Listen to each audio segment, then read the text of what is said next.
Okay, so I just stumbled upon this Tinker Cookbook thing, and it's all about fine-tuning language models. Fascinating, right? Wait, really? Fine-tuning models sounds super technical. What exactly does it allow you to do? So the Tinker library simplifies the training process. You send API requests, and they handle the heavy lifting of distributed training. That sounds like a game changer. But doesn't that mean you need some coding skills to get started?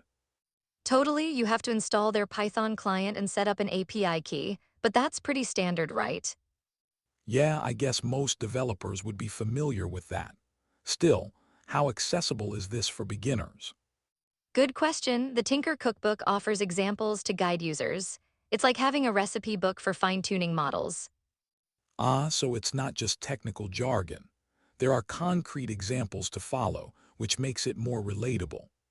Exactly. They even break down components like the training client and sampling client to make it digestible.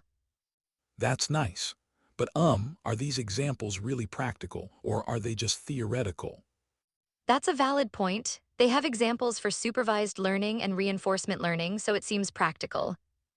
Still, I wonder how effective these models really are after fine-tuning. Any data on that? They mention improvements in reasoning and tool use, like answering math questions or using retrieval tools better. Sounds promising. But what about potential biases that could arise during training? A good catch. Bias is always a concern in AI. Fine-tuning can sometimes amplify existing biases. So we have to be careful, right? Balancing performance and ethical considerations is crucial. Exactly, it's a delicate dance. You want reliable performance without perpetuating harmful biases. Speaking of reliability, what about the evaluation tools they provide? Do they help with that? Yes, they include utilities for evaluation, which is essential for assessing model performance. That's reassuring. So users can scrutinize their models and improve them iteratively. Right, and it seems they promote community contributions, which could lead to continuous updates and improvements. Oh, I love that. Open source projects often evolve better with community input. It's a win-win. Absolutely, that collaborative spirit can really drive innovation, but what's the entry barrier like? From what I gather, if you can grasp the basics of Python and APIs, you're pretty much set. Right, and once you're familiar, it's all about experimenting with different training setups. This makes me think of how creative people can get with AI. It's not just about using models, but customizing them. Exactly, it's like turning a standard car into a race car. You get to tweak it to fit your needs. And the fact that they provide various recipes means you can tackle different challenges based on your goals. Right, they even have a recipe for math reasoning, which sounds like such a fun project. Weight math reasoning. That's intriguing. So it rewards the model for solving math problems correctly. Exactly, it's like giving it a treat for doing well, makes learning more engaging for the model. This could change how educational tools use AI, right? Imagine AI tutors that actually get better at teaching.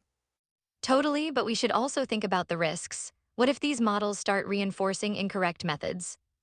True, that could skew the learning process. Continuous refinement and oversight are key.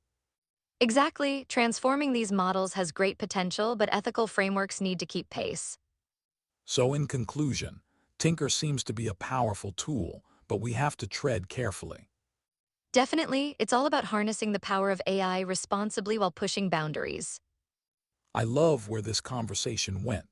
It really highlights the balance between innovation and caution. Agreed, I'm excited to see how this evolves and what creative solutions emerge from the community. And who knows, maybe we'll see even more collaborative projects like this in the future.